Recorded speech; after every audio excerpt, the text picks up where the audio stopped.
On est ici avec Diane Hort et Manon Lebrasseur pour parler du mois de la sensibilisation à l'épilepsie. Bonjour, mesdames. Bien, bonjour. Rendez-vous annuel, on est content de vous revoir cette année. Cette année, ensemble, sortons l'épilepsie de l'ombre, c'est le thème. Madame Hort, pourquoi l'épilepsie est encore dans l'ombre en 2014? Ah, c'est sûr, hein, c'est encore tabou. Il y a encore beaucoup de tabous puis de préjugés par rapport à l'épilepsie. Et le thème, justement, Sortons l'épilepsie de l'ombre, ça part d'un thème qui est au niveau national de l'Alliance canadienne de l'épilepsie, que nous autres, on a repris à l'Association Épilepsie Gaspésie-Sud parce qu'on trouvait que ça s'apparentait vraiment à la problématique de l'épilepsie en région, là, parce que les gens sont portés à cacher leur état, justement à s'isoler. Puis c'est important que tous ensemble, on se met main dans la main là, pour sortir l'épilepsie de l'ombre. Là. L'épilepsie, à la base, c'est encore... Bon, il y a des tabous, mais c'est encore méconnu. C'est quoi? Bon, évidemment, on parle du cerveau. C'est une Oui. partie du cerveau. Bien, l'épilepsie, c'est un trouble neurologique. On sait qu'à l'intérieur du cerveau, il y a des millions, des milliards de cellules qui communiquent entre elles. Et de la façon que ça se passe, c'est que c'est comme un genre d'orage électrique qui se passe. Il y a une surexcibilité au niveau des cellules électriques au cerveau.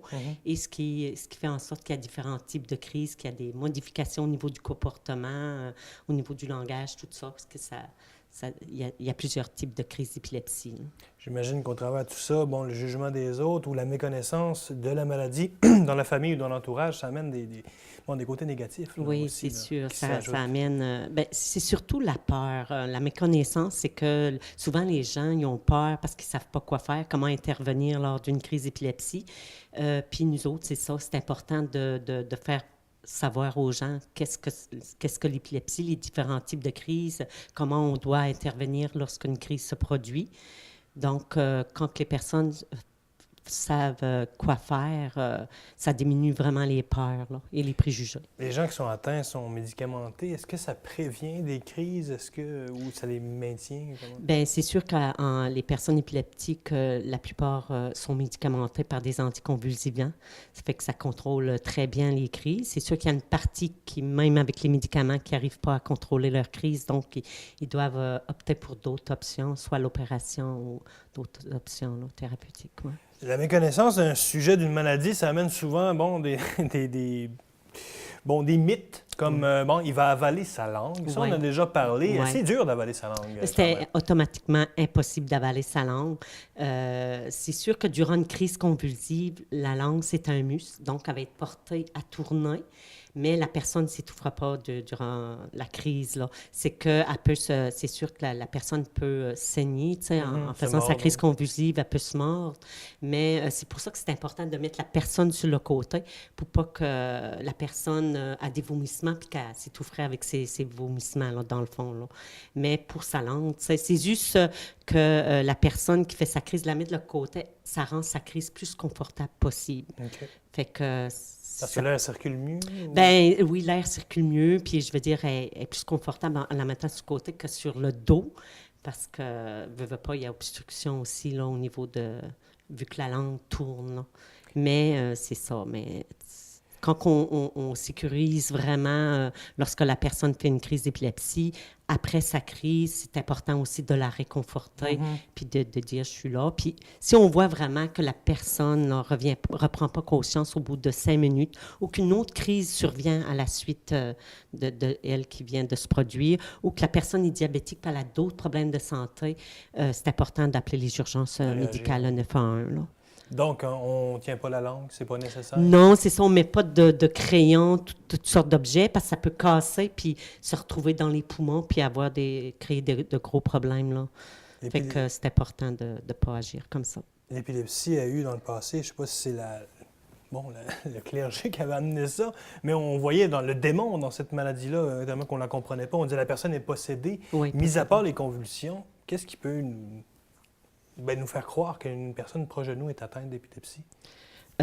C'est sûr que quand on parle de démons, dans l'ancien temps, quand il parlait de ça, c'était vraiment apparenté avec la crise convulsive, parce que la personne, quand elle a des convulsions, ses yeux tournent et c'est sûr, ses lèvres viennent bleues, mais ça fait partie de la crise aussi, là, c'est ça, là. Mais, puis les autres crises sont peut-être moins spectaculaires que la crise convulsive, là. Il y a des crises partielles simples, il y a des crises partielles complexes, mais la personne peut peut fonctionner quand même, ça va marcher, mais c'est juste de faire attention pour pas que la personne tombe ou qu'elle prendrait des risques pour sa vie, là. Quand on vient vous voir ici, généralement, j'imagine que c'est des gens qui sont atteints. Quelle aide qu'on peut leur amener? Bon, de l'information surtout. Oui, l'information, le support, rencontre des familles au bureau, même on peut se déplacer même pour aller les rencontrer. Il y a aussi de l'aide financière qu'on peut apporter lors des déplacements en neurologie, que ce soit à Rimouski, Québec, Montréal. Il y a aussi l'aide au niveau scolaire pour tous les effets scolaires. On est subventionné par Centraide Gaspésie-Lévis, OK. donc ça nous permet quand même d'aider en ce sens-là, là. Pour que ce soit d'autres ou même des activités de camp là, à la maison Mégoire pour les personnes qui ont une autre problématique associée avec l'épilepsie. Donc, ça permet aux familles d'avoir un peu de répit là, pour... Vous parlez du scolaire, on va en parler avec Mme Lebrasseur. Bon, il y a de la sensibilisation que vous faites justement dans les écoles. Oui, ben moi, ça fait 2 ans présentement que je suis à Épilepsie Gaspésie-Sud. Ce qu'on fait, c'est qu'on essaie de contacter les milieux scolaires, autant primaire, secondaire, il y a même un côté garderie. Puis on essaie de les contacter pour voir avec eux autres s'il y a moyen de faire de la sensibilisation dans leur école. Comme on a un grand territoire, ça nous fait beaucoup d'écoles à aller voir. On essaie d'en faire quelques-unes par année. Le mois de mars, c'est un mois important. On essaie d'en faire quand même beaucoup. Ce qu'on fait, c'est qu'on se présente dans les écoles, puis on essaie de sensibiliser les gens beaucoup plus jeunes qu'avant, parce qu'il y a de plus en plus aussi d'enfants vivant avec cette problématique-là. Qu'on essaie déjà dans les écoles très jeunes, maternelles, première année, deuxième année, d'aller leur montrer c'est quoi l'épilepsie, puis que c'est pas dangereux, puis que ça se donne pas surtout, puis que si ça arrive qu'un ami fasse une crise ou peu importe une absence, mais qu'ils n'ont pas peur, puis qu'ils soient capables de faire quelque chose puis de les aider. Puis en même temps aussi, c'est pour éviter l'isolement. Parce que souvent, les enfants vivant avec l'épilepsie, bien, ils ont peur d'être isolés. Ils vont avoir peur de le dire à leurs amis par peur de se retrouver tout seul, par peur des jugements des autres, etc.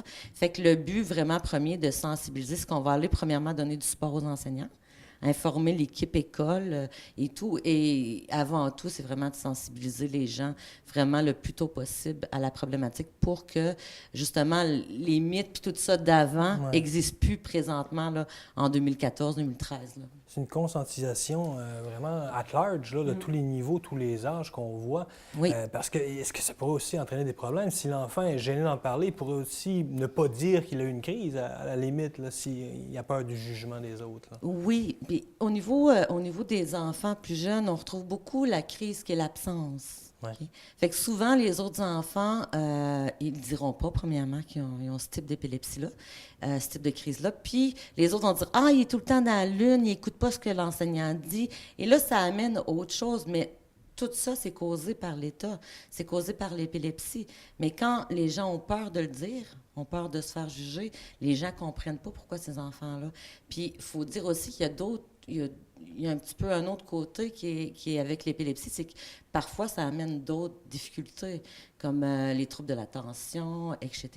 Fait que, quand on associe tout ça ensemble, c'est sûr que ça fait... les gens, ils ne comprennent pas tout ça. Pourquoi il est tout le temps dans la lune? Pourquoi il ne comprend pas ça? Pourquoi il y a de la difficulté, lui, à résoudre des problèmes? Pourquoi il y a de la difficulté à comprendre? Bien, tu sais, c'est un petit peu tout associé à ça. Je ne sais pas s'il y a des statistiques là-dessus. Est-ce que... proportionnellement, il y a plus de jeunes qui sont atteints que de personnes plus âgées. Est-ce que c'est une question d'âge, l'épilepsie? Bien, je dirais que c'est ça, là, ça varie de 0 à... Il n'y en a pas plus. Il n'y a pas plus. Oui, c'est ça, là, c'est vraiment là, de tout âge. Là. En terminant, il y a une journée qui est officielle depuis peu, là, le 26 mars, journée Lavante. Oui. Parlez-nous, c'est parti de où, l'idée de faire cette journée-là, le 26 mars? Bien, c'est parti de la Nouvelle-Écosse. Il y a une petite fille qui se nomme Cassidy Megan, de la Nouvelle-Écosse, qui, elle, vivait avec l'épilepsie. Puis à un moment donné, elle est allée à l'école, puis elle avait peur du jugement des autres. Puis elle a décidé de dire à ses amis dans l'école qu'elle vivait avec l'épilepsie. Fait que là, elle a dit, elle, à 9 ans, elle a dit, moi, j'aimerais ça qu'il y ait une journée où les gens montrent leur appui aux gens vivant avec l'épilepsie. Fait qu'elle a demandé un projet de loi en 2008. À 9 ans, toujours. À 9 ans, toujours, Cassidy Megan, de la Nouvelle-Écosse. Fait que là, elle a demandé un projet de loi qui a fait son bout de chemin. En 2009, c'est devenu à l'international. ça a fait vraiment un bout de chemin. Et nous, ici au Canada, en 2012, le 28 juin 2012, c'est devenu une loi officielle. Donc, le 26 mars, c'est la journée lavande.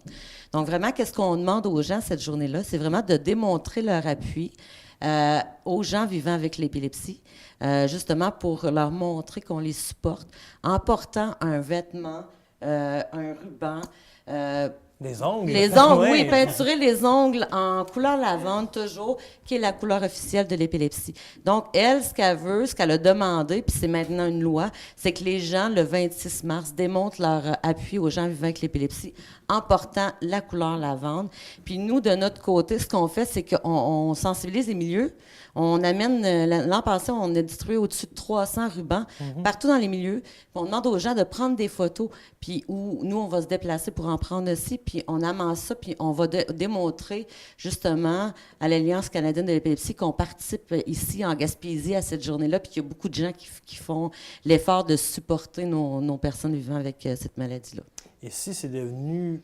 Bon, si on a dû légiférer, si c'est même au niveau international, c'est parce qu'il y a un bon nombre de personnes qui est atteint. On n'a pas mal tout à l'heure, mais...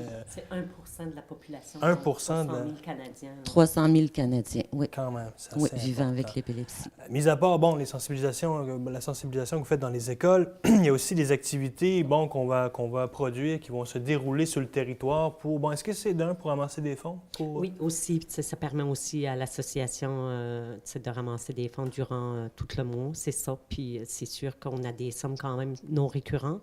Donc, les activités de financement nous aident pour les services aux membres. On sait que les groupes communautaires, c'est rarement récurrent. On doit toujours se battre avec les élections, justement, qui sont déclenchées. On ne sait jamais qui c'est qui va envoyer l'enveloppe.